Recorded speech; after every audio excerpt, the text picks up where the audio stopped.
नमस्कार जी, मैं Mamta Sharma, wife of Vijay Kumar Sharma, गाँव बाइला की रहने वाली हूँ और मैं अपने घर की कंडीशन सबके सामने रखना चाहती हूँ।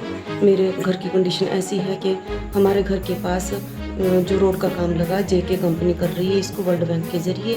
तो इन्होंने इतनी धांधली मचा रखी है सर कि हमारे पूरे घर को इन्होंने क्षतिग्रस्त कर दिया है, जिसके कारण हम ज़्यादा ही घबरा गए हैं। मेरे पति जो कि गाड़ी लेकर बाहर गए हुए थे, 18-20 दिन के बाद घर लौटे हैं। उसके दौरान इतनी बुरी कंडीशन हो गई हमारे घर की कि हम बहुत ज़्यादा घबरा गए और हमने एक एप्लीकेशन एसडीएम ऑफिस में दी और एक तहसीलदार साहब जी को दी और हमने प्रधान जी को भी दी और पटवारी जी को भी बताया।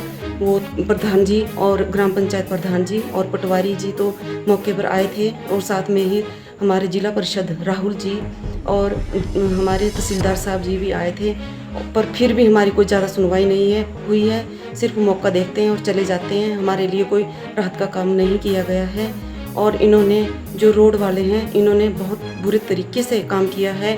हमारे घर के आगे इन्होंने एक खाई सी निकाल दी और जिसमें 7-8 महीने तक पानी भरा रहा सर, और वो एक बूंद भी बाहर नहीं गई। वो पानी को इन्होंने डंप करके रखा, जो कि पानी डंगे के अंदर बहुत ज़्यादा चला गया। हमने इनसे बहुत रिक्वेस्ट की सर, पर इन्होंने हमारी बात का कोई भी अच्छे से रिस्पॉन्स नहीं दिया।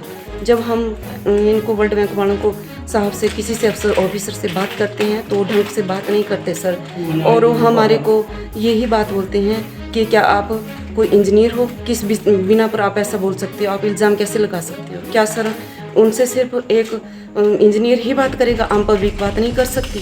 कोई भी बात तो ढंग की नहीं करते सर, और हम कुल्लू मनाली का हवाला इधर उधर का हवाला देते हैं सर, पूरी दुनिया का हवाला हमारे आगे रख देते हैं। हम यही गुजारिश करते हैं कि हमारी कंडीशन को देखा जाए। हम गरीब परिवार से बिलोंग करते हैं सर, और हमारी सरकार से यही हाथ जोड़ के विनती है कि हमारी तरफ भी देखा जाए और हमारे लिए कुछ राहत कार्य किया जाए सर। धन्यवाद जी। सर, मैं विजय कुमार सन्नाव श्री निकुराम गांव बाइला का रहने वाला हूं। ये जो हमारे साईबद्दी रामशहर रोड का काम चला हुआ है, इसके कारण मेरे मकान का बहुत ज़्यादा क्षतिग्रस्त हो गया है। इन्होंने पहले काम चालू किया तो मेरी पौड़ियाँ लगी थी जो कि रोड से, वो उन्होंने उखाड़ी और उखाड़ने के बाद पूरा मकान हिल गया। उसके बाद फिर इन्होंने कोई सुनाई नहीं करी। मैं बार बार इनको बोलता रहा लेकिन इन्होंने कोई सुनाई नहीं करी।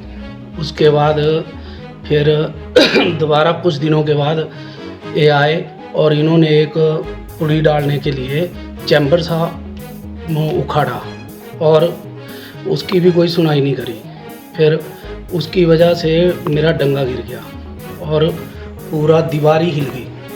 फिर भी बार बार रिक्वेस्ट करने के बाद इन्होंने कोई सुनाई नहीं करी और तीसरी बार फिर इन्होंने पाइप डालने के लिए खुदाई करी और उसमें भी दूसरी बार फिर से रास्ता और डंगा नीचे गिर गया, जिसकी इन्होंने कोई सुनाई नहीं करी।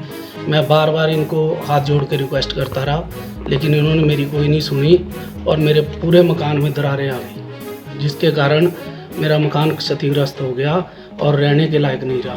तो आपने बात नहीं की? सर, मैंने एसडीएम साहब को नालागढ़ दी थी शिकायत, उन्होंने फॉरवर्ड एसडीओ की और रामशहर भी तहसीलदार को शिकायत दी, लेकिन कोई ज़्यादा सुनाई नहीं हो पाई। तहसीलदार जी वैसे मौके पर आए थे और पटवारी साहब, जिला परिषद वाले, बाकी इसके अलावा प्रशासन का कोई अधिकारी मौके पे ना आया ना हमारे से बात करी। रोड वालों से बात करते हैं तो वो कोई ढंग की बात नहीं करते, उल्टा कोई सुनाई नहीं करते। मतलब बड़ी क्या बात, उन्होंने आतंक टाइप मचा रखा है, जैसे हम तो ऐसा ही करेंगे, आपने जो करना है करो, इस टाइप से काम कर रहे हैं। नालागढ़ से रिपोर्टर श्वेता की रिपोर्ट।